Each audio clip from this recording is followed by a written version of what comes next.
You so messy. He-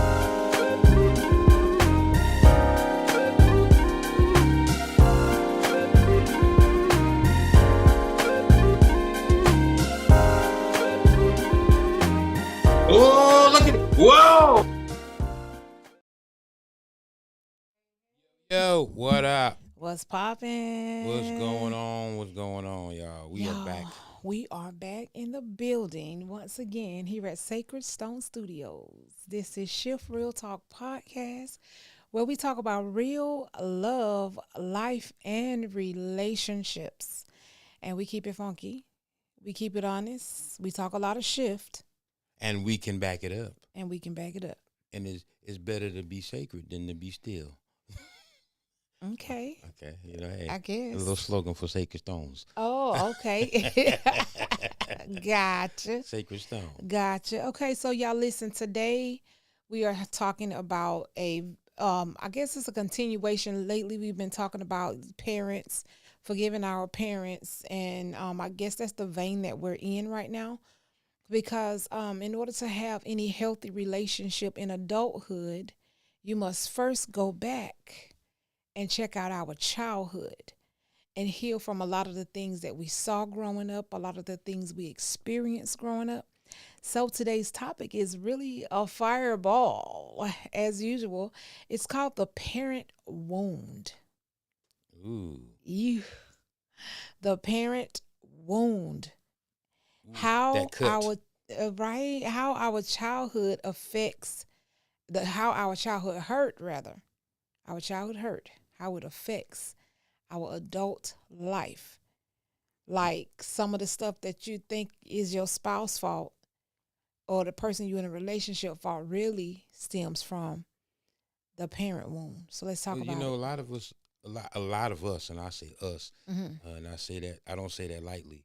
We've experienced abandonment. We've experienced abuse, whether it was verbally, whether it was physical. We experienced criticism. We experienced neglect. We experienced favoritism. You know, growing up, you were not the favorite child. And the sad part about that is, as we grew older, those same missing voids, we brought those into our relationships. We brought those into our marriages. We brought those into our spiritual relationships, our friendships, our work relationships. You know, we brought that aspect of our missing point, the missing things in our life. We brought that into our relationship. So today we want to kind of disperse that and kind of like give you some nuggets to help, understand what it is, and and let's heal from that, man. Let's move forward. Because today's society, man, I promise you, especially today's culture, there's a lot of things that people deal with, and what we deal with, it becomes overwhelming. And when it becomes overwhelming, a lot of times we don't even know what it is. We just know our situations are the things that guide our decisions. So we get put in situations, the first thing that we do, and it's a pressure situation, the first thing we do is revert back to what we used to, or how we seen it dealt with.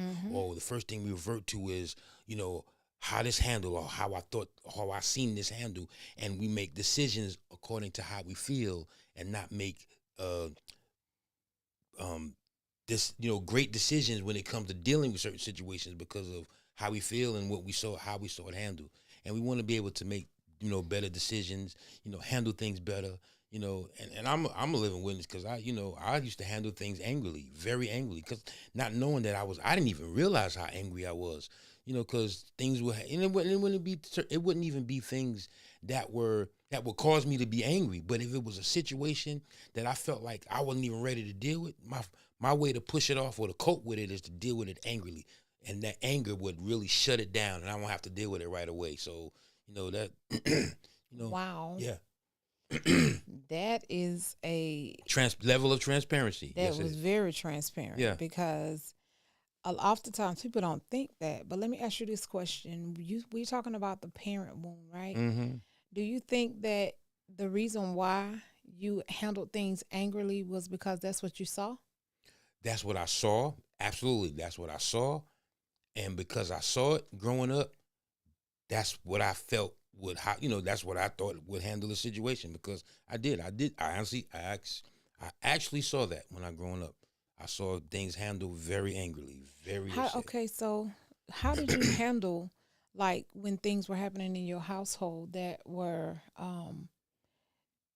I used to think it was my fault. Like I thought, because of my situation, coming into um, being the kid that I was in my situation, I felt that why they were arguing, in the house was because of me. You know what I'm saying? Like I'm the outsider. what do I'm you mean by that? meaning like my mom didn't marry my biological father, so being the child that was not that I felt like was really not a part of the family that was being built. I felt like a lot of the arguments was because of me. Mhm. So, I would run and hide, I would run and, like, dang, I had to hear this. And it would make me upset. It really would. It would make me upset. Did you hear things about you? Um, not necessarily about me, but certain situations had to do with me, because there was a level of favoritism, you know what I'm saying, that went on. And because of that favoritism, like I said, I would shut down, or I would really never want to be there. Mm. I never want to be there. I always, you know, you know, back then it wasn't as dangerous as it is now, and then like we grew up in a church family that I could stay at, somebody else's house. I had a family that really kind of took to me, in St. John, and I would always stay over their house. And my mom wouldn't mind, because, they treated me like that I was their own son. Mhm. But it's just like a lot of the stuff that I grew up listening to or hearing, why do you do that for her and not do that for him? And and there was the argument, Oh. why he can't have the why, and it was like, whoa. So yeah, it made me feel some kind of way. So to see, the resolve was an argument, and the arguments never ended well. They always got past an argument, because understanding, you know, at that time my parents were young, Mhm. so they were frustrated and young themselves. So could you imagine young people having to deal with kids, and they're young themselves, and they're trying to figure it out? I know this now, but that's not what I saw as a kid. You know what I'm saying? I didn't see that. You said you used to run and Oh hide. yeah, it's a run hide. Okay, so tell me more about that. Like I didn't want to hear it, so I would put, back then we had the little styrofoam headphones, Yeah. the little ones. They were little and they fit Right. on your Uh earlobe. huh. So I would put it in my little cassette thing and play because I didn't want to hear the yelling, or excuse me, or go in my room. You know what I'm saying, and kind of shut the door. Um, you know, yeah, I just didn't want to be, I didn't want to be around it. Or I would Mm. make sure, can I go outside and play with my friends? Even though it was late, I still wanted to go outside. And nine times out of 10, I couldn't, because you had to be in before the sun went down. Right. Before the And street what I'm lights saying, came but it was on. like, can I get an hour after that sun? Yeah, Right. 6 Because you o'clock. just want to get Yeah, I away. just wanted to get away. Do you think that growing up into your childhood, I mean, from your childhood into your adulthood, that you became a runner? Uh, to be honest with you, I believe when it came to conflict, yes, yes, because I, the way that I saw to deal with it, the way that I saw how to deal with it shaped me not wanting to deal with it, because the only way that I knew how to deal with things was through my emotions, was through my anger. Mm. So yeah, it made me run from confrontation. Now dealing with certain things, I can deal with it. But when it came confrontational, and confrontation didn't have to normally be or necessarily be something that was an argument, but could have been like you feel a certain way and I feel a certain way, and that's like a disagreement. So the pushback of, or the idea that this may take a little longer to straighten out, that Mm-hmm. was confrontation to me. You know what I'm saying? So confrontation it was a very thin line between, the real confrontation, and it looked like confrontation. Because if Wow. it even looked like confrontation to me, it was confrontation. Right. And I just, you know what, I'm not ready to deal with that, or mentally, and that's what happens, because what happens is when you grow up, and this is what helps shape a lot of how we respond to as an adult. Like if you were abandoned, or if you were, if certain things, especially like an absence. If there was an absence in your life, then you grow up feeling insecure. You grow up with a low self-esteem. So when you grow up with this low self-esteem or this needing validation, then you're either two of the extremes: run from it or deal with it Fight it in the extreme way. in an extreme way. Yes. Yeah, that's good. That's good. Yeah, yeah. So there's no in between. There's either or. You're gonna either fight about it, boom, boom, boom, or you're gonna not deal with it at all. You're gonna run from it. Right. So let me ask this question then. When you were going through that in the household, when you saw that behavior and the challenges you saw as a kid, not understanding fully how to really decipher it all, how did you feel about your father? Did you feel like that if my daddy was here, he would save me type? I did feel that way. I did. I felt like, and then sometimes because he wasn't there. Now a lot of times he wasn't there. It wasn't because he didn't want to be there, and I didn't know that. Right. All I know is there was just a level of absence. I didn't know why he was absent. I just knew he was absent, and because of that, it was like, you're not here to save me. You're not here to rescue me from being treated the way I feel like I was treated unfair. You know what I'm saying? Like, and because of that, it really, like, I had a hard time with dealing with abandonment. Man, so I stayed in relationships a lot longer than I should have because of the fear of losing or the fear of abandonment. So I stayed in a lot of toxic relationships longer than I should have, to a fault. Right. And it was only because of that absenteeism. You know what I'm saying? Wow. And we actually, this is actually what we was going to kind of break down, but since we're talking about it this way, this is fine. Like, did you ever feel like that the reason why you were drawn to toxic relationships was because that's what you knew? Did you ever think about it like that? I really honestly didn't think about it like that, but you do, like, what I know now, you do attract where you are emotionally. You know what I'm saying? You do attract where you are mentally. And sometimes we don't realize that, because I really started attracting the same type of relationships. And even though they were different in appearance, the characteristic of that relationship or what they brung in the relationship was the same, because this is where I was. And yes, because it was toxic and because I seen toxicness growing up, I really stayed in it longer because I've seen, my parents stay in situations, and, even though it was my stepfather, he still was my father in the house, but it was still just, it was toxic. And what I saw, this is what the behavior that I've gained when I got older, because I really did not want to admit. And that's what a lot of times that we do. I didn't want to admit that I was carrying that because I didn't want no parts of it, but it was all over me. It was a part of me. And because it was a part of me, I did not want to accept that. No, that ain't me. I'm not this. I ain't that. I will never be that. I will never leave my kids that. And I'll never, and again, like I said, we can never, I would say erase the time, but we could never not be in a situation where we cannot understand actually why the situation is going on.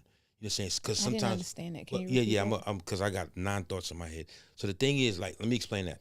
Okay. What happens is, as a young lad, you're thinking as a child, and that's how you're thinking. So as you're thinking that way, you'll never, when you get older, you never even have that mentality that this is what you're going to go through when you get older, because in your mind as a little boy, the little boy that I was saying, when I get older, I'm going to do it this way. Yeah. When I get older, I'm not gonna do that. Yeah. When I get older, I'm not gonna argue with that. When I get older, but thing is, because this is the first relationship that I see, this is the first model of mirror that I'm looking at. What I'm saying of myself as a kid is the very thing that I'm gaining, or the very thing that I've become when I got older, because I didn't know how to deal with it. I didn't know how to separate myself from feeling that way. Because you never You can't never separate from that until you actually deal with it. You got to Wow. come back and deal with it. And that's one thing I had to do, because the thing that and how we deal with it is this, is we say that this is something that we've seen. This is something that, I've experienced. But to understand, to get over that, is that we have to accept, okay, I'm not what I saw. I am who he sees. Right. You know what I'm saying? Yeah. So if God sees me as somebody he loves, then no matter what was missing out of my life, I'm not what was missing in my life. Because that's what we carry. We carry those burdens and we carry those pains as an adult. You know what I'm saying? And you'll know that because how people respond. Like I said, there's different extremes. There's two different extremes. Now, again, if you had that supportive parent, 9 times out of 10, you're going to grow up being, confident about Secure, yourself. right. You're going to be secure in yourself. If you had that abusive parent, you know what I'm saying? And abuse really, and abuse does not have to be physical. Mm-hmm. Abuse could be verbal. Mm-hmm. Abuse could be not even verbal, but abuse can also be what is missing. Right. You know what I'm saying? If it's missing, that could be abuse. So the thing is, when you experience that, like me, I was a runner. You know what I'm saying? I ran so much till I never slept because I was running. Like Wow. I slept, like especially living in New York. New York is a city that never sleeps.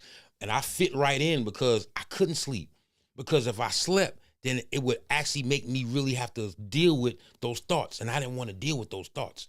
I didn't want to deal with the fact that, hey man, dang, I was left out there. And then the thing that happened, like my mom passed away, at a young age, man. And that thing like devastated me. It devastated me because, I was like my mom, I felt like because I was that kid that was I was not the favorite. Well, I don't believe I was the favorite in the house. And that really could have been my thoughts, you know what I'm saying? But it not really understanding what she was going through in her situation. Mm-hmm. But as I got a little older, here I am trying to fulfill what I was missing. So I'm messing with girls even in high school. I got bringing girls, I'm not going to school. But I'm driving. I got a car. So I'm getting around in New York. I got a car. I'm doing what I want to do. I'm a young boy with a car, you know what I'm saying? And I'm getting this girl, taking her to my mom's house. And what my mom is looking at is like, this dude is wilding. But really what I was doing was I was just trying to feel validated. My mom was busy. She was busy working, trying to maintain the house. So now that I feel like, because the situation that she was in, it didn't work out. So now it's in my mind like, okay, now my mom can give me the love that I've been looking for all of these years. Right. You're like yes, yeah, wow, I can finally get it. But she was working, and then not only working, she was in church. So it was like she would come home late, and it's like, dang, still can't talk to my mom, man. You know what I'm saying? Like, still can't do that. And my dad at the time was, going through what he was going through, and my dad was going through a lot. But I didn't understand that because all I know is that I was missing in my life. Mm-hmm. So I started looking for that in other things, other people. I was around people who introduced me to smoking. I didn't like it because I was in church all my life. When I first started smoking, I did not like it. I promise you I did, because I didn't know what I was doing. Right. You know what I'm saying? Right. But I wanted to be cool, like, because I wanted them to accept me. This is what a lot of us go through. We want to be accepted by the wrong thing. Wow. Because it's just, acceptance does not say or actually matters where it comes from. It just knows that it's a level of acceptance. Right. And when you're accepted, that means, wow, no matter what, no matter in this dumb stage that I'm in, these dudes are accepting me. So, I'm going to try to do it, even though I don't know what I'm doing. I'm smoking, I'm coughing and stuff like that and not knowing what I'm doing. And they laughing at me, but it's like, yeah. Why do we do that? It's like if it make you choke real bad, that's that good stuff. It's like, really? It's tearing my lungs up. Tearing my lungs up. Hey, But Eliza. It's, Hey, Dad. yes, do a little few shout outs. We got Teese on the line. I think My Teese was sis. the first one that came on. Yeah. Hey, baby. Hey, Alex. And, Alexia. Hey. Pop, Jesse, we love you. We talking about you today. But it's just interesting to me because when I met you, everything that you're saying now in your transparent moment, I couldn't see that. You can't see it. Oh no, I Wow. couldn't see it because you had put on such a facade Yeah, because I that couldn't be. You couldn't see that part. That see the thing is, I couldn't allow you to see the part of me that I didn't like. not even allow me. This is even before you knew I was looking. Yeah, I didn't want nobody to You see that side. had the confidence of a superstar. Yeah, because You I walked like was, you owned I every was, room you walked in. I I could was, not see not one drop of I insecurity. was. I could not see any kind of bad self reflection.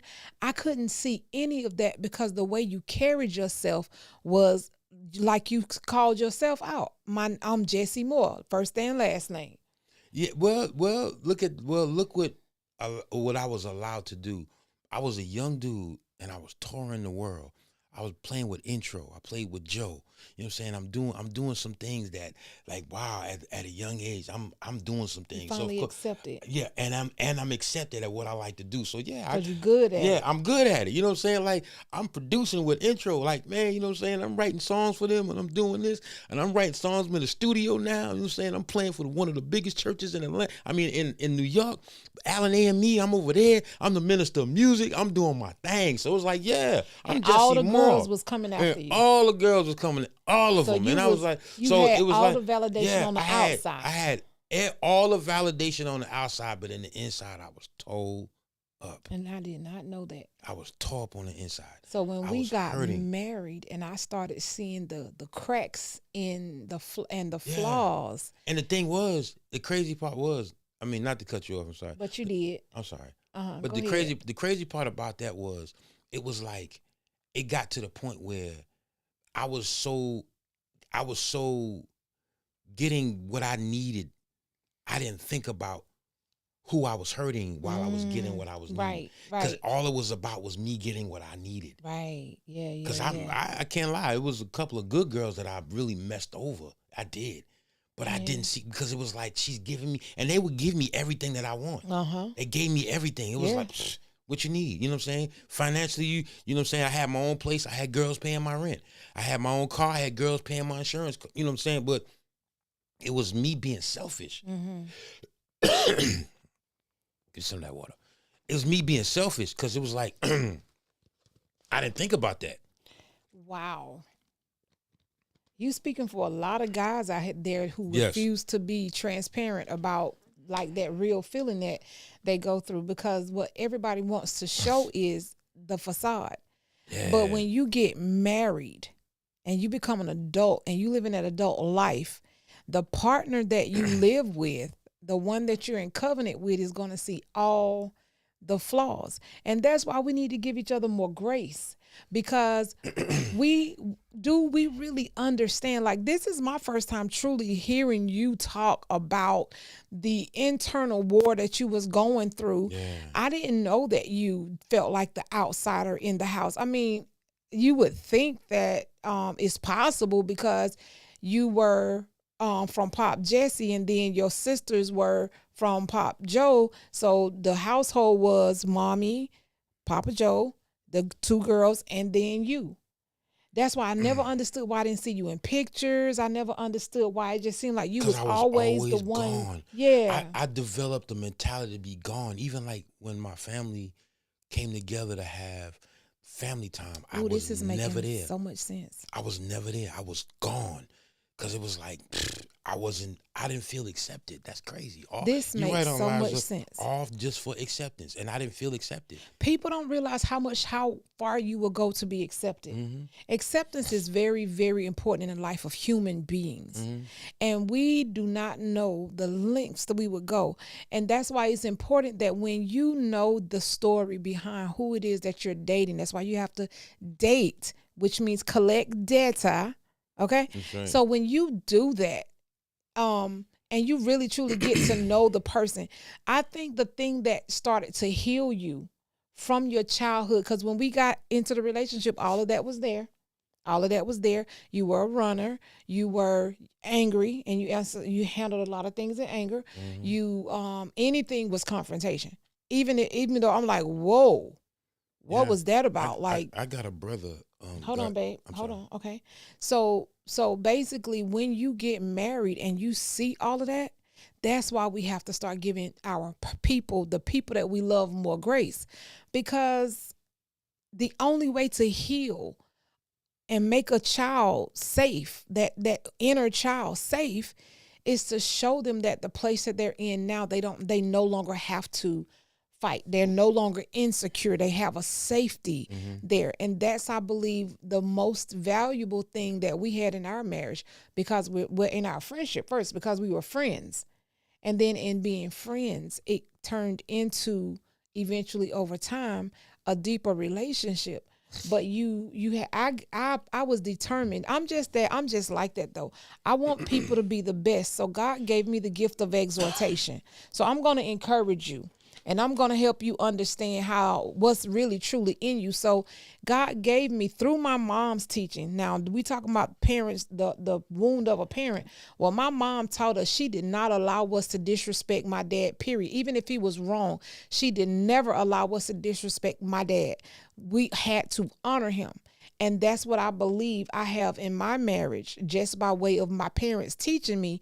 And it gave my husband an opportunity to be able to be safe and feel safe in the marriage enough for that little boy to come out. And when he came out, I had to deal with him. And then in meeting him and getting to know him, it gave me an opportunity to help him heal. So it's like, come on out. Come on now. I know you scared. And it seems weird the way I'm saying it, like it's crazy. Ain't nobody's crazy. Yes. But it's just the way I'm saying it, like, because I think in pictures, so it comes out like that. It's like, come on out. Yeah, I know that it's going to cause me to have to deal with all of this stuff with you, but I love you enough to do that. So come on out. And now I'm grateful that God allowed us to have that kind of marriage. So I was able to see that little boy heal. I was able to see him mature enough to now understand what Pop Jesse had, what he went through, because you even went through some of that yourself. Am I right? Absolutely. Elijah said, but you just said you didn't know. So do you truly ever know someone and everything about them, especially when they don't open up and wear a mask? You never really even when they open up, you still don't never really truly know somebody to the fullest. But what I believe here is, like, I'm gonna use me for an example, because this is truly a big part of my story. Like, sometimes we wear this mask because we are ashamed of what we have, what we hiding, and we're ashamed of it. Yeah. I know I didn't like it. It was ugly to me. That person was ugly. And I did everything that I could to hide that person, not knowing that that person was still coming out, because what's inside of you comes out. The Bible even said that out of the abundance of the heart, the mouth speaks. So what you think and how you feel and express yourself is gonna come out. But the thing what happened, like Lady Free said earlier, she said giving grace. What happens is, there is a level of, understanding our role as a parents. Now, the Bible says, honor thy mother and father, that their days may be long upon the land. Absolutely. But the point is that you have to not only teach honor, like teaching the principles of God, but you have to be honorable. Yep. You have to be respected. You have to be honorable. So in other words, you can't be that parent that says, and you smoke and you tell your kid don't smoke, but you want to be honored. So what you're doing, and I'm only saying this because what happens is why we got to extend grace, because a lot of the kids don't get the information from their parents. They don't get, because this is what we are supposed to as parents. Now, I've been a kid and now I'm a parent. You know what I'm saying? And one thing I had to do with my boys, that I had to give them the information, so that now, because without knowledge, would people perish. So a lot of people are perishing because as parents, we're not doing our jobs to giving out the information that's supposed to raise our kids. So that, and the thing is, I used to always wonder, like, why does the very next verse right after it says, honor thy mother and father, then it says, don't provoke your children to anger. And it's like, wait a minute, but if I'm wanting to be honored, why do you say don't provoke them? And you know how we can provoke them to be angry, being angry? By not showing up, by not being there, by not being honorable. You know what I'm saying? By not doing those things to be honored as a parent. These things can cause a level of anger and resentment and a level of abandonment in our kids. And this is what we are not, the Bible tells us not to do. You know what Yeah. I'm saying? It tells us not to do that. So as parents, there is a great responsibility. This is why young people having babies. I'm not saying anything. I'm not coming against whatever you do. But at the end of the day, Why not? well, okay, yeah, let me dispense I that. think that there's something to Yeah, come yeah. against. Because at the end of the day, experience like going through certain things and really emotionally not emotionally being all there, and we having kids, and a lot of us have kids because we feel like this is because we didn't have that love growing up. Yeah. Then we gonna have a kid to give that love to. And not understanding it's not just about giving the kid love, it's about giving that kid God. So when we give them that principle, that's the principle that they won't depart from. You know what I'm saying? Because God is love. You know what I'm saying? So you're giving them, that the thing that they need. So at the end of the day, going back to what Elijah said, it's like you'll never really truly understand or know somebody to their fullest extent, but it's understanding that, okay, if somebody is acting in a deficiency, understand that there's information that they're lacking. There's something that's lacking that's causing them to really be hidden. You know what I'm saying? Like there was things that happened while they were a kid, and it definitely does shape even the very romance. It comes against the very relating part. You know what I'm saying? If I was shut down as a kid, my level of communication ain't going to be the great because I don't have the information on how to communicate. The know-how. How Yeah, about I that? don't know how to. I don't have that. You know what I'm saying? So we gotta. So it's truly. I think we should get that knowing part in the beginning. Like this is why conversation is so important. This is why, and to Elijah's defense, some people may not even give us that information, or they may give us that information in the beginning and change it as we, you know what I'm saying? Because what happens is, what happens? I always say this: people always show who they are when there's pressure. They always show who they are when there is pressure. When pressure comes, people gonna really show you where their mindset is. Because I've seen people help me to the bitter end until there was pressure.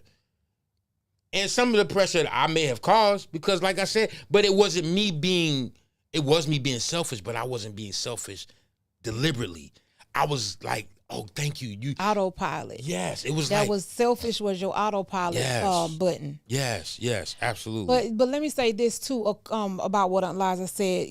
Hey, Amanda. I'm sorry, man. To Aunt Liza's point, when you said how will you know if they don't say nothing and don't open up, I just found out what I found out that he's saying today.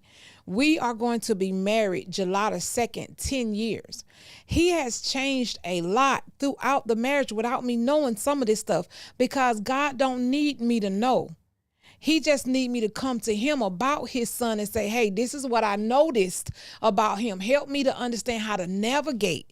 And when he teaches you how to navigate, you'll say something that will begin to unlock or peel the onion of the relationship or the things that he's going through. You don't have to know everything. Now, I'm not saying that you want to know everything, but it's a lot that I didn't know.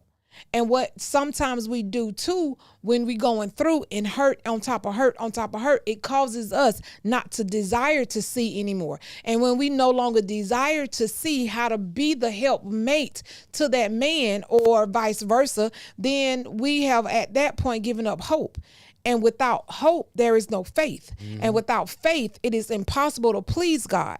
So a lot of times we have to understand the enemy comes and tries to stir the pot and make you see it in a way God did not give us to see it. He'll help us to see it his way. And when he do, he'll show us through compassion. He'll show us through long suffering. He'll show us through patience. He'll show us through love, gentleness, meekness. He'll show us through those things. Not that we'll always get it perfect, but he will help us. And that's the way we will end up helping our spouses. And then when we start seeing the growth, we get to know them in that place. You'll never know him. Like I still don't know my husband totally, and he don't know me because we changing all the time.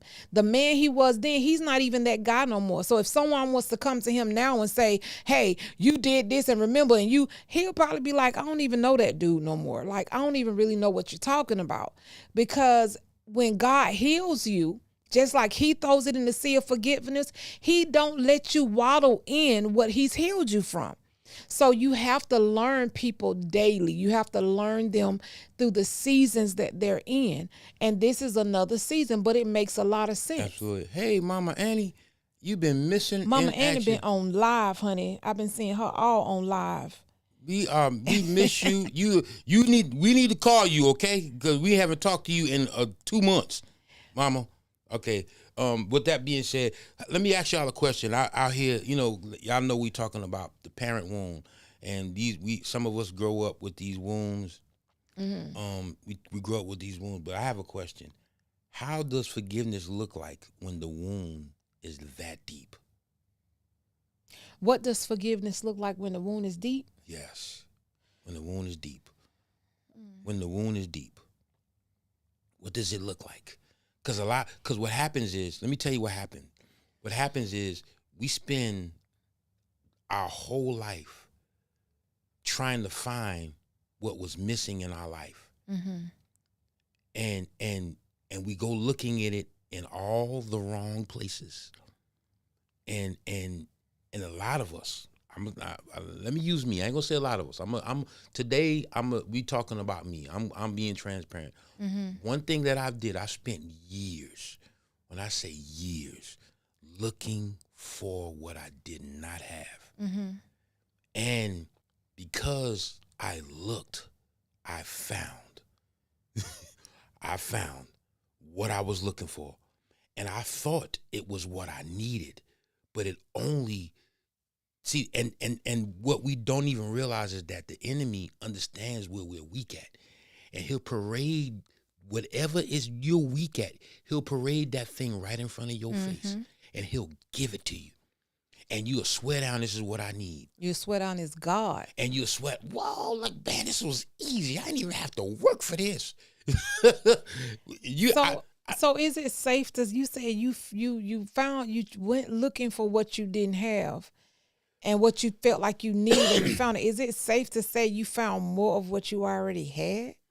I found what I didn't need, because which was more of what you already had. Which was what I didn't need. Which was toxic. Which was toxic. Which is what you had. Yes. Which was the stories are endless from the journey, which was what you already had. So how did you come out of that cycle of toxic in relationships? How did you come out of that?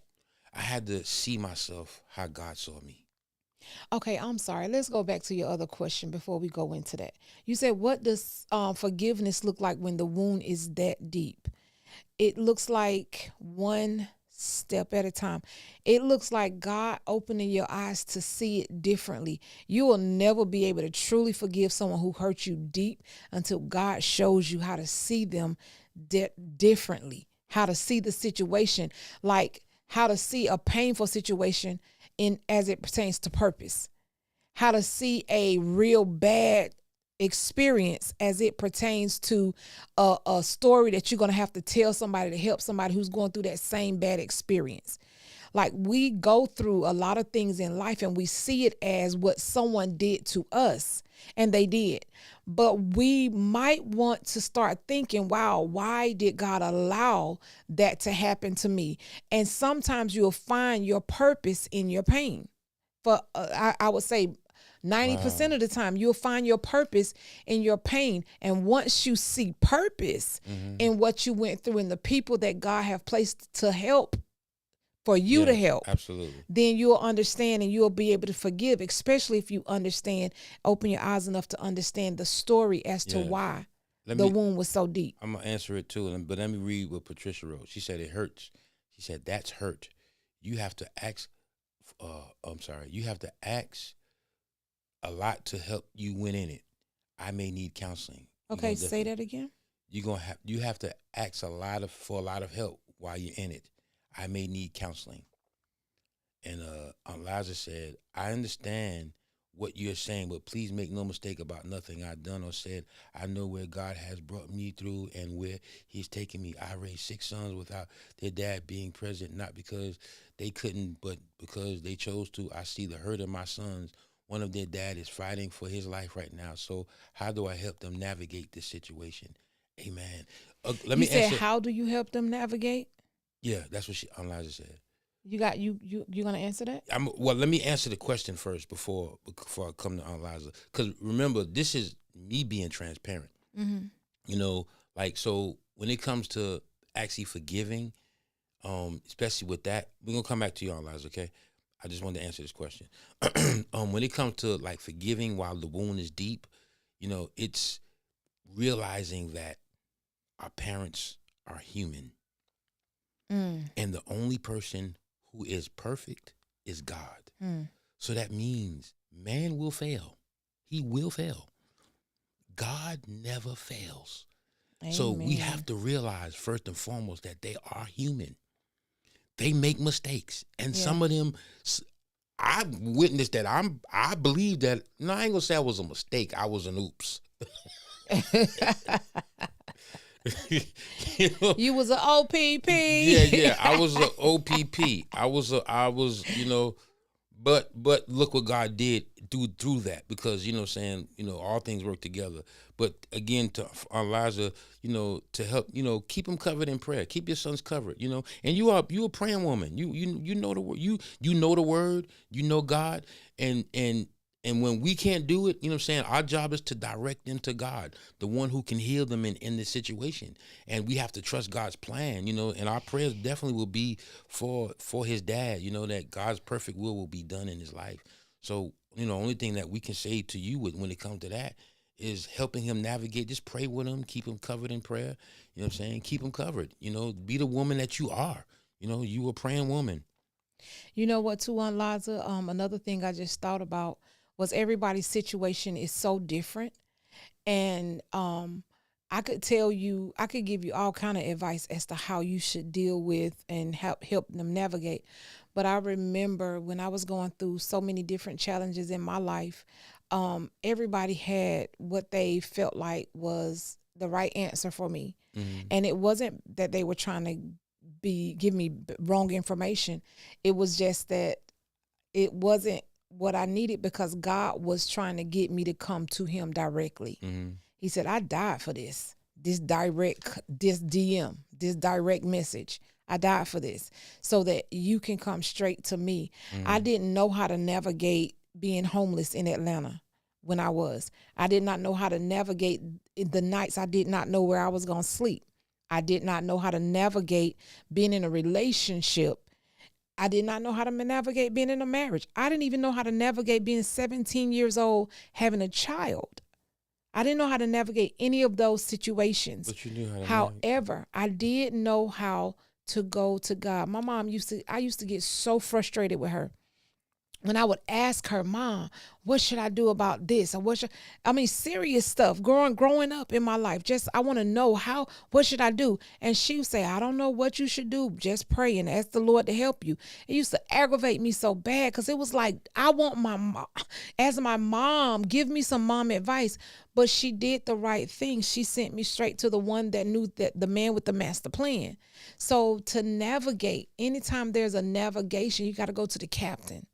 And the Mm-hmm. captain for us is God. And he has specific instructions for you, for your boys. That's right. He has specific things he needs you to know. He has specific ways that he needs to heal you of any guilt, of anything that you probably had as a young parent. Because as young parents, we don't always know if we did a good job. We don't. We don't know if the things that our kids going through is our fault. We don't. But at the end of the day, the navigation is going to come from God. He going to show you exactly what to say, and we're going to pray for his dad, your son's dad, as he's going through this situation in his life. We're going to go to war with you so that God can give Yes. you the guidance that you Yes, and we need. definitely will go to war with you, Elijah.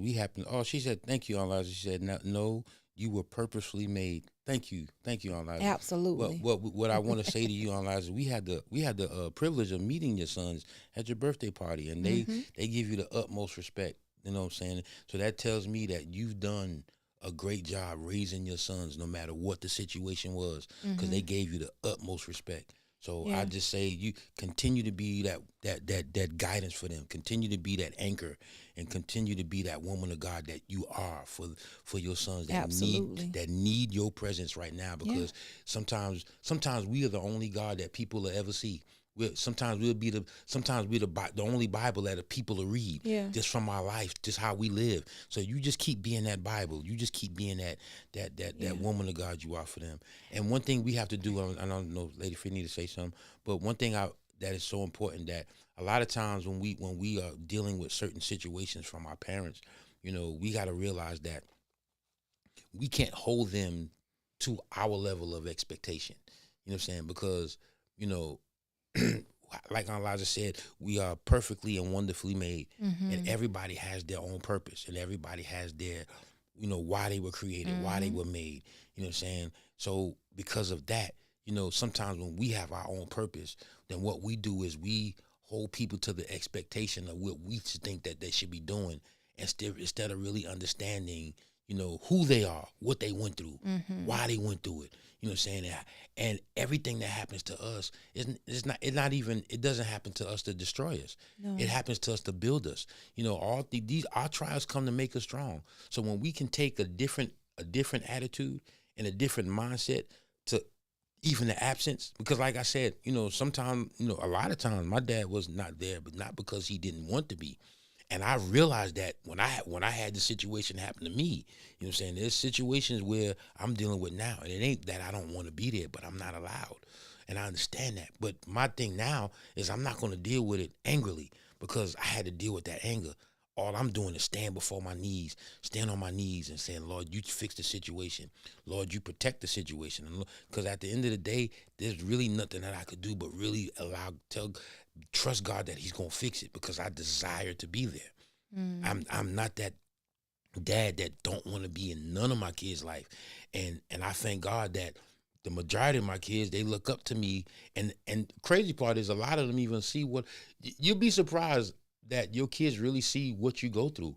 You know what I'm saying? And a lot of times because we want to still be mommy, and we want to still be respected as daddy. You know what I'm saying? We try to even try to keep from them what we go through, so they don't so that we can gain or maintain the respect. But believe it or not, I used my situations that I went through, and I used it as teachable moments for my kids. Mm-hmm. I didn't hide it from them. I just used it as a teachable moment. Like, your mom is arguing with me right now. She's going through something right now. But what I'm not going to do is I'm not going to sit there and let her yell. So I'm just going to walk away respectfully. This is how you do a woman. You don't allow no woman to talk over you or talk. I use that as situations or moments to teach.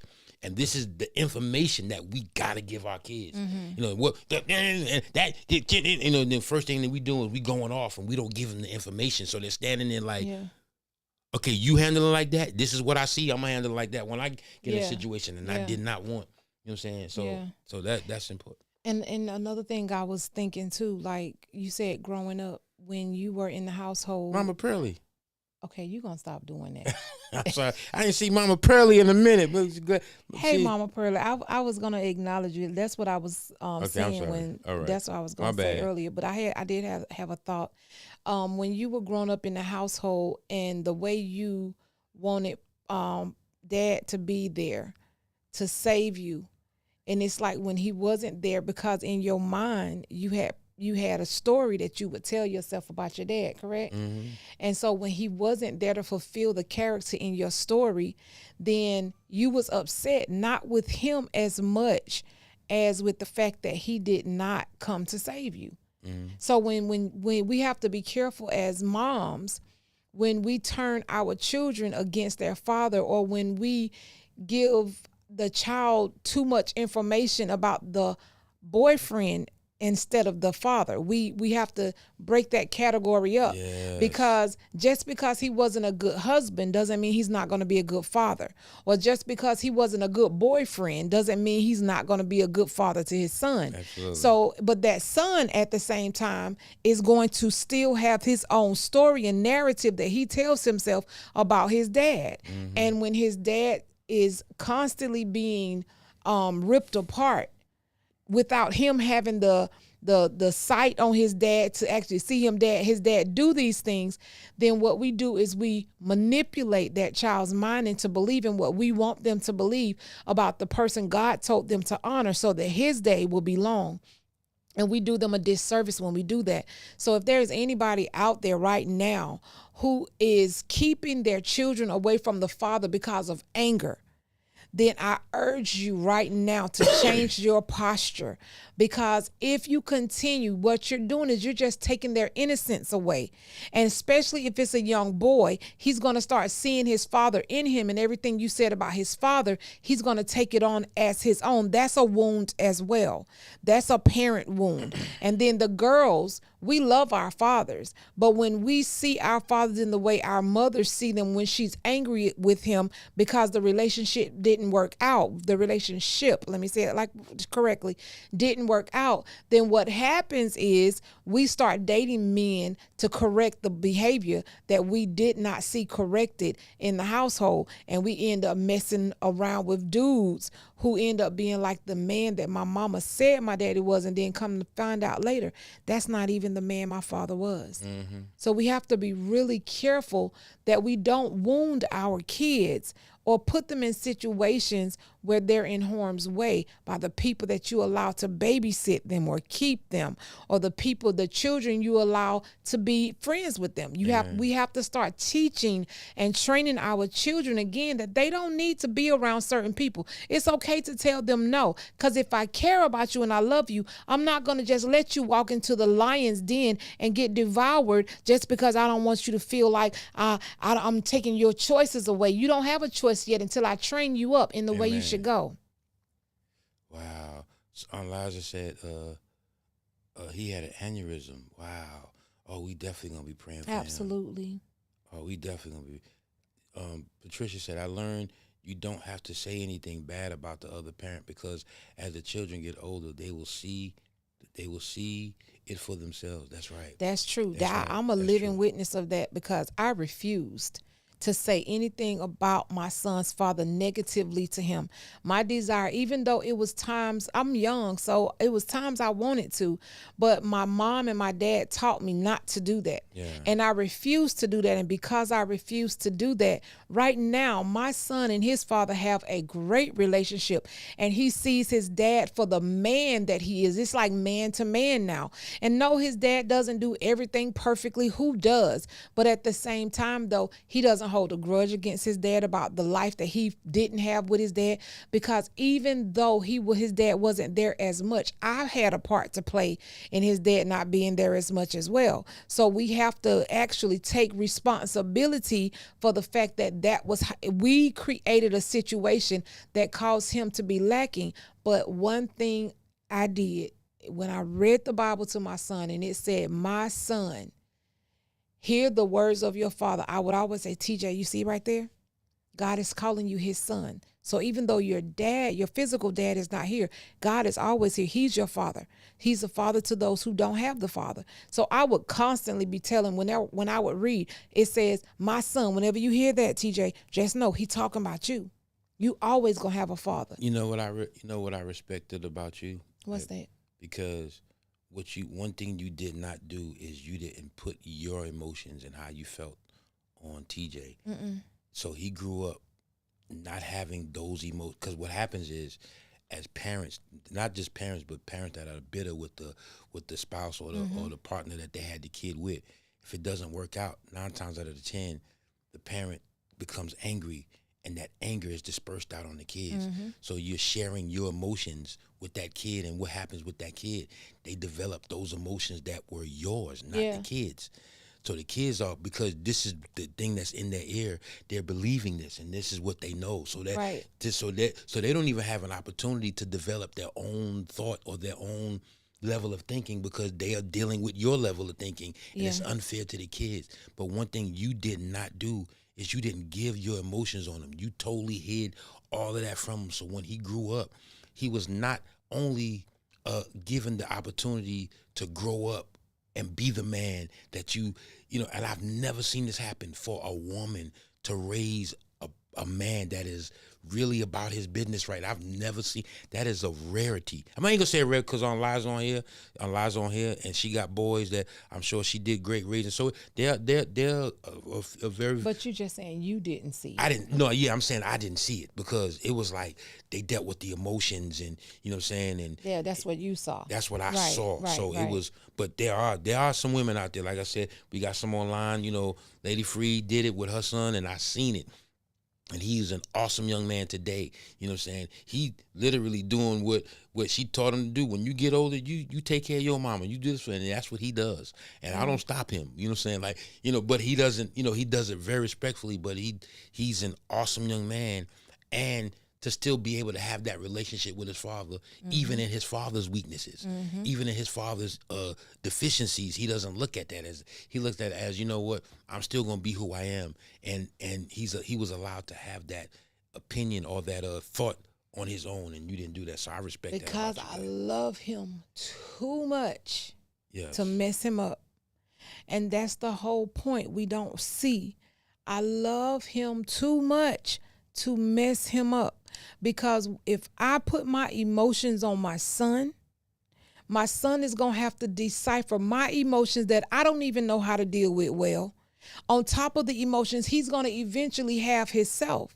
So I've just compounded a situation that he has to deal with for the entirety of his life, not understanding why he feels certain ways about certain things, or why he don't like this, or why those was my things that he don't like. And it's like, why do I feel like this? And we give our kids anxiety. We give them a sense of anger. We give them all kind of things when we think that we being their friend and giving them so much information on the relationship. And it's like, we have to be wise, and we have to be parents again.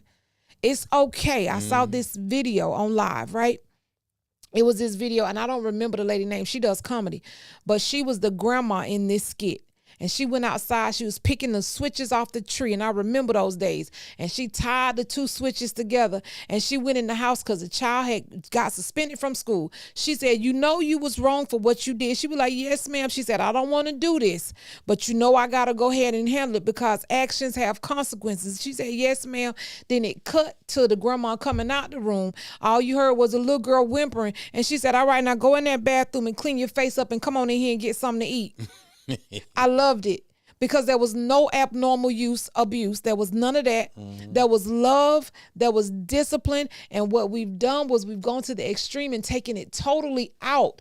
Now kids don't even say yes, ma'am, and no, ma'am. They have no respect, and they think that what they're doing is the end all be all. And there's no one parenting them to let them know. We have to stop acting as though we don't understand that our children were given to us as stewards. God gave us stewardship over these children to train them up in the way he wanted them to go. To be aligned with his principles and his ways so that they can live a prosperous life. If you love them, don't hurt them by giving them all of your stuff because you want them to be on your side and side against their father, no matter what he did, because you're hurting the child. You're not just hurting the man or the woman. You're hurting the child. You're bringing them into turmoil that their minds are not set for, their minds are not ready for, on top of school, bullying and cyberbullying and internet social media comparisons, all of these things that is compounded on top of our children's experience. We as parents have to do better. I'm gonna say this, and we gotta roll. All of my kids, y'all seen my daughter that came on last week. Absolutely, my beautiful baby. She came on. All of my kids came back to me and said, "We don't see what was said about you." Wow. Every last one of them came back. Wow. Every last one of them came back. I even had to deal with one of my sons. I had to deal with his emotions, and everything he was saying was not his problem. You left me. Who told you that? Who told you I left you? I didn't go nowhere. I was accessible to you. You could have called. You could have reached out at any time. Just because I'm not with your mother don't mean I left you. I would never leave you. Who told you that? Well, you did this. Who told you that? I had to really go back. And when he thought about it, he was like, wait a minute. You didn't leave me. Because you here for me right now. Right. You know what I'm saying? Like, dang, Dad, you know what? Man, I did not know. And so I thank God, like, the crazy part is, like, the fact that they dealt with it and they really understood that I did not leave. And they really understood that I wanted to be dad. They get, now our relationship is like a bar none. Like, Yeah. I have a great, they my kids love me, and I Right. love it because it's like, man, and they accept who I married, even though it wasn't to their mom. Because they love me. You know what? Just to end us out too, it's beautiful too that everything that you said in the beginning of this podcast, Yeah. if you missed it, go back and watch, okay? Everything that you said you went through, and you talked about some transparent moments that Amen. caused you to do some things that was quite sketchy, and you said you hurt some women, some good ones, you know, all of those things were built into what your children saw. Yeah. So it wasn't totally everything that mommy said was a lie. It was how her perception and how she received all of the things that you were going through internally from the wounds that you felt as a child. But then when God heals, baby, let me tell you, when God heals, he will bring you, it's like you wasted no time. No time was lost. He'll bring you back to that place where in the word of God, it says your children will rise and call you blessed. And that is what you're experiencing right now. We have to get back to the fact that of knowing the person that you were when you were younger, the person that I was, and some of you were when you were younger. As you matured, especially in Christ, you're no longer that person. You're a new creature. So the old things are passed away. And there's some new stuff that's going on. People that keep you in the past, in your old stuff, that's a them problem. It's not a you problem because you've grown past that moment. Amen. You've grown past those experiences. Now, if they need to talk about it so that they can get healing from it, then of course, because it's something that did happen, talk to them, give them that sense of healing and get that forgiveness going so that we can heal. Absolutely. God wants us to be healed, and he wants us to be whole. We can heal from parent wounds. That's right. We can heal from it, y'all. We definitely can. Yeah. Patricia said, thank you both for being transparent, that people know that they're not alone. Amen. You are not alone. Mama Pearlie said, yes, this is so true. I have 2 sons, and they learned their father on their own, and I never talk bad about them. Absolutely. Amen. Amen. We thank God for y'all. Aunt Liza, you know we love you, girl. You know we love you. Absolutely. You know we love you. But Mama listen, Pearlie. and tell Too Real we love her and we miss her. Absolutely. We miss her. We gonna have to find her numbers and call her. Check But on at the her. end of the day, at the y'all. end of the day, listen. Come on. Listen. This is what I want y'all to do, y'all. Y'all like, share, and subscribe. If today's content and today's show was a blessing to you, share it with somebody that you believe may want to hear that they can heal over these wounds. Yeah. That they can heal from parent wounds. Not even as a kid, but as a parent. Because when we become parents, we gain these wounds ourselves. Yeah. So somebody may want to hear this content, man.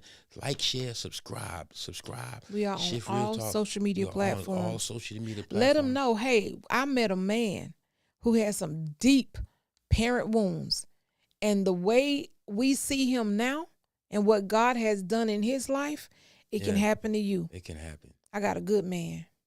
What a man, what a mighty good man. And it's only because of God's grace and his healing, and we need that. Yes. So. But listen, y'all, that's our time. That's our time for today. today. Till next week, y'all. Y'all keep us in your prayers, man. We got some, just keep us in your prayers. Absolutely. That's it, man. Amen. But with that being said, I'm your boy, Pastor Jay. And I'm your girl, Lady Free. And we will see you next week. Same bad channel, same bad place. Be there. Peace. Thanks for watching.